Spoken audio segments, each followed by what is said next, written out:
After my class was dismissed, my teacher said, "Where do you think you're going? You're not allowed to go outside." "Why not? Everyone else gets to leave." I watched my classmates file past her into the hallway. Mrs. Paxton waited until the last student left before closing the door. She turned to me with that fake concerned face adults make when they think something's wrong with you. "Because of your sickness, you need to stay inside." "What sickness are you talking about?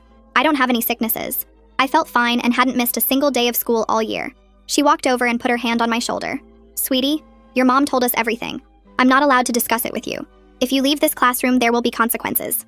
Before I could ask more questions, she grabbed her lunch bag and headed for the door. She said she'd be right back after heating up her food in the teacher's lounge. The door clicked shut behind her and I was alone in the empty classroom. Through the windows, I could hear all my friends playing outside. Carla's laugh echoed across the playground. Someone was bouncing a basketball on the blacktop. The swings creaked back and forth.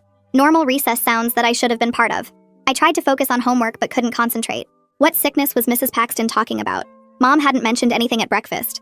I felt my forehead, but it wasn't hot. My throat didn't hurt. I wasn't coughing or sneezing. Nothing made sense. 10 minutes passed. Then 15. The sounds outside got louder as more kids finished lunch and joined recess.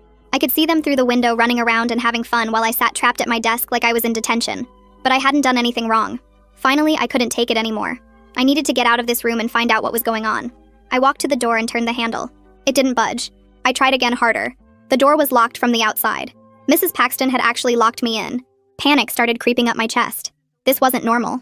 Teachers don't lock students in classrooms. I banged on the door, hoping someone in the hallway would hear me.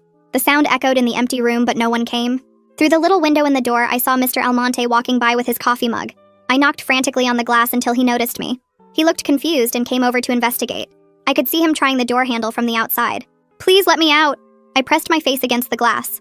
He was reaching for his keys when Mrs. Paxton appeared out of nowhere. She grabbed his arm and pulled him aside. I couldn't hear what she whispered, but I saw his expression change. His eyes went wide, and he actually took a step back from the door. Mrs. Paxton whispered something else, and Mr. Almonte's face went pale. He looked at me through the window like I was dangerous, like I was some kind of monster instead of a normal 5th grader. Without a word, he backed away and hurried down the hall. Mrs. Paxton gave me a sad smile through the window before walking away too.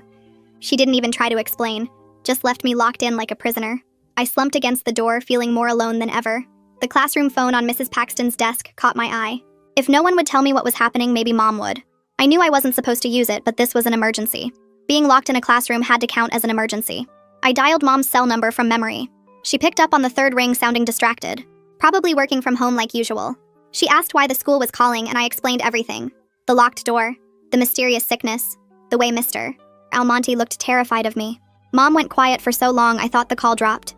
Then I heard her sigh. Not an annoyed sigh, but a sad one.